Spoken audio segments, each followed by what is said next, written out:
Hello, ഇന്ന് നമ്മൾ വന്നിരിക്കുന്ന പുതിയൊരു വീഡിയോ ആയിട്ടാണ്. എന്താണെന്നല്ലേ, ഇന്ന് നമ്മൾ കണ്ണന്റെ ബന്ധുത്തോട്ടത്തിലെ വിശേഷങ്ങളുമായിട്ടാണ് വന്നിരിക്കുന്നത്. കണ്ണനാണെന്നല്ലേ, എന്റെ സ്വന്തം ആങ്ങളെയാണ്.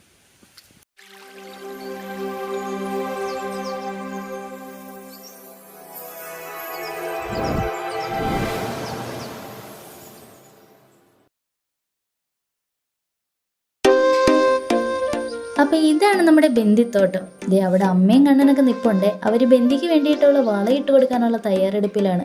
വളയിടുന്നതിന് മുമ്പായിട്ട് അതിൻ്റെ ചുവടൊക്കെ ഒന്ന് ഇളക്കി കൊടുക്കുകയാണ് അവർ ചെയ്യുന്നത്. കുറച്ച് കഴിഞ്ഞപ്പോൾ പിന്നെ ഞാനും കൂടി. പണിയെടുക്കാനൊന്നും അല്ല കേട്ടോ, ചുമ്മാ വർത്താനമൊക്കെ പറഞ്ഞ് അവർക്കൊരു കമ്പനി കൊടുക്കാമെന്ന് ഓർത്തു. ഇത് നമ്മൾ 2 ആഴ്ച പ്രായമായ ബന്ദിത്തൈനെ നഴ്സറിയിൽ നിന്ന് വാങ്ങി നട്ടതാണ്. പിന്നെ ഇതിൻ്റെ നോട്ടക്കാരനെന്ന് പറഞ്ഞാൽ അത് കണ്ണൻ തന്നെയാണ്. പിന്നെ സഹായിക്കാനായിട്ട് അച്ചായി അമ്മയൊക്കെ ഇടയ്ക്ക് ഇറങ്ങാറുമുണ്ട്.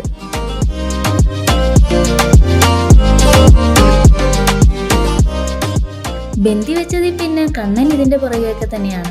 വൈകിട്ട് ഓഫീസിൽ നിന്ന് വന്നു കഴിഞ്ഞെന്നാൽ നേരെ പോകുന്നത് ബന്ദിത്തോട്ടത്തിലേക്കാണ്. പിന്നെ രാവിലത്തെ കാര്യം പറയേ വേണ്ട.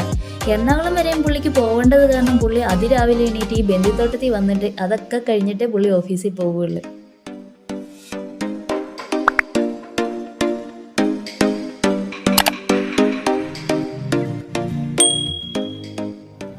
അങ്ങനെ ബന്ദിയുടെ ചുവട്ടിലെ മണ്ണ് മൊത്തം ഇളക്കി കഴിഞ്ഞു. ഇനിയിപ്പോൾ കണ്ണൻ അതിന് വളയിട്ട് കൊടുത്തോണ്ടിരിക്കുകയാണ്.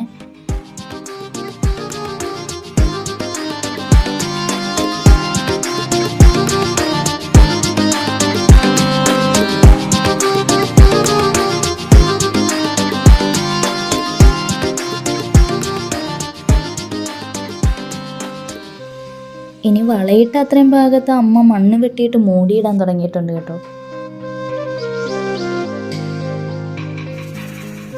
ഇത് കണ്ടോ, നമ്മൾ നഴ്സറിയിൽ നിന്ന് 2 ആഴ്ച പ്രായമായ ബന്ദീനെയാണ് മേടിച്ചത്. ഇപ്പം ഇത് വെച്ചിട്ട് ഏകദേശം 2 ആഴ്ചത്തോളം ആയി കാണും. അതിന് ശേഷമാണ് നമ്മൾ വളയിടുന്നത്. ഞങ്ങളിവിടെ വീഡിയോ എടുക്കുമ്പോഴും അമ്മയുടെ പണിയിൽ മുഴുകി നിൽക്കുകയാണ്. പിന്നെ തൊഴിലുറപ്പിനൊക്കെ പോകുന്നതുകൊണ്ട് ഈ പണിയൊക്കെ നിസ്സാരമായിരിക്കും. ഈ വീഡിയോ എടുത്തിട്ട് ഇപ്പോൾ കുറച്ചായി. ഇതിടാനായിട്ട് അല്പം വൈകിപ്പോയി.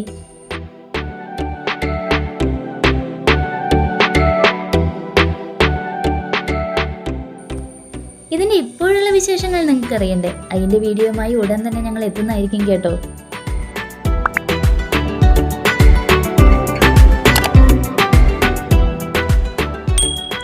ഈ കാണുന്ന നമ്മുടെ വീടിൻ്റെ ബാക്ക് വശമാണ് കേട്ടോ. അതിലെ കൂടി ഒരു നാട്ടുതോട് ഒഴുകുന്നുണ്ട്.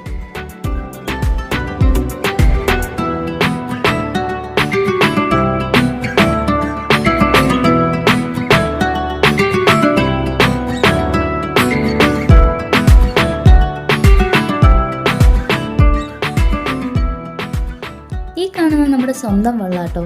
ഈ വള്ളത്തിൽ പോകുന്ന ഒരു വീഡിയോ ഞങ്ങൾ ഉടനെ തന്നെ ഇടാട്ടോ.